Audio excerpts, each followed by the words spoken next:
When you bring together the director of Tron Legacy, the superstardom of Tom Cruise, and the voice of God Morgan Freeman, what could possibly go wrong?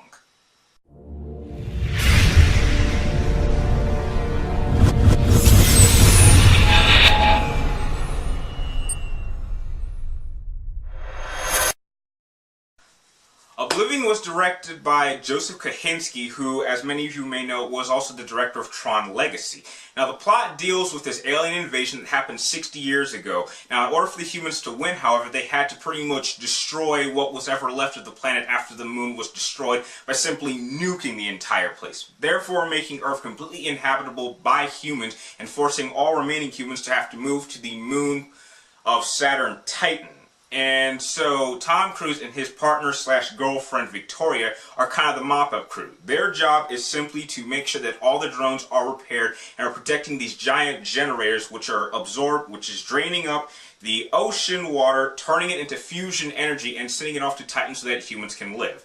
Now, for the most part, their job is simply to do their job and not ask questions, but Tom Cruise's character is just a little bit iffy and not really sure if everything is as it seems. He has the feeling that there's a greater purpose to him being there, or just something isn't exactly off. And that's really all you need to know in terms of going into the movie. Now, I'd like to right now make a quick comparison to Tron Legacy and say that this movie is kind of a copy in terms of what the movie gets right and what it gets wrong, but simply slightly better. It carries all of its strengths, but it also carries all of its weaknesses. Now, in terms of its strengths, is that the movie is absolutely beautiful to look at. It's probably some of the best cinematography I've seen for a scientific film, probably maybe since Inception, if that would count as science fiction or just a mind cluster. I don't know.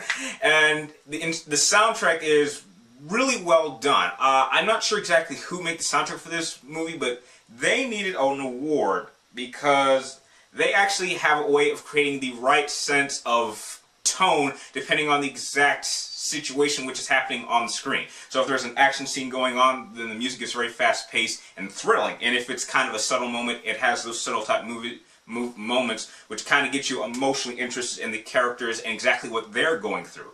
Now, in terms of the flaws, the problem is that the story really doesn't do the visuals justice. Some of the twists, and I'm not saying that all the twists in this movie are bad, but you generally will see them coming a mile away, or several hours, or several minutes before it actually happens. The movie will show you a hint of something, and although it may not look like something important, you know it's going to play an essential role further on in the movie. And some of the twists are good, but for a majority they're predictable and not really surprising, which kind of ruins the overall enjoyment.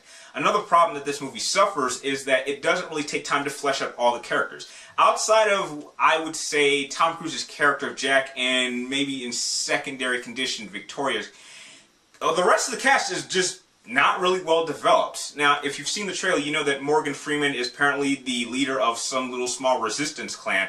I tell you, overall, that whole group of people has maybe less than 15 minutes worth of screen time. So when you start seeing them get killed over and get into serious trouble, you're just not really emotionally invested in their characters, and so you could really have taken them out of the movie and not really notice them, which is a big problem.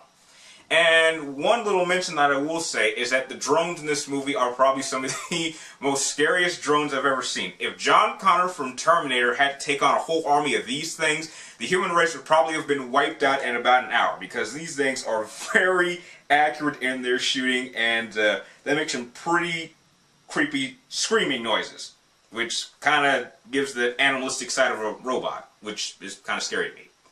Anyway, Oblivion is not a complete flop. It does get more right than wrong. It's just, if you've seen the trailer, you kind of were expecting so much more. The movie could have gone in multiple different directions, and it kind of just goes for a simple generic science fiction predictable plot line, which, you've probably seen done better in other films. But in a whole, it is still a great movie, visually and with an amazing soundtrack. So I would absolutely recommend that you go check this out in theaters. And I'm happy to give Oblivion a B+. If you like this movie review, please like, comment down below, and please subscribe to keep track of me in my future movie reviews. And like always, thank you guys for watching, and I'll see you next time.